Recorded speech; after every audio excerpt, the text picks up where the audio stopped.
Right එහෙනම් සුබ දවසක් වේවා. ඕගොල්ලන්ට මේ පුංචි දැනුවත් කිරීමක් කරන්න ආවේ.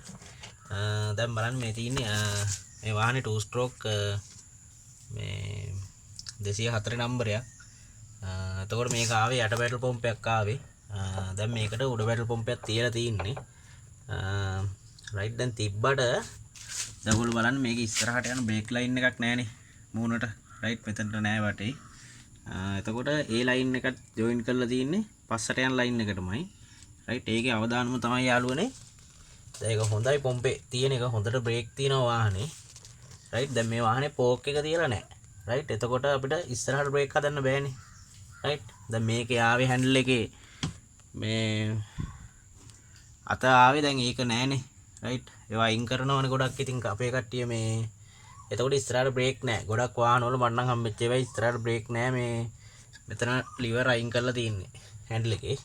රයිට් මේ පොම්පේ තියෙන එක හොඳයි. නමුත් දැන් මේ පොම්පේ තිබ්බට හොඳට බ්‍රේක් වාහනේ හොඳට බ්‍රේක් අහු වෙනවා.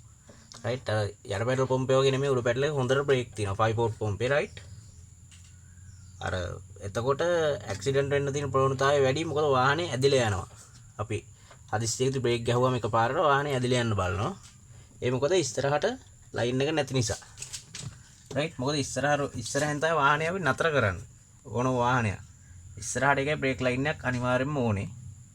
රයිට් ඉතින් මේ වගේ ඔයගොල්ලන්ගේ යාළුවන්ගේ වාහන තියෙනවා නම් පොම්පේ විතරක් තියලා මදි. අනිවාර්යෙන් පෝක් එකක් තියලා වැඩේ හරියට කරගන්න.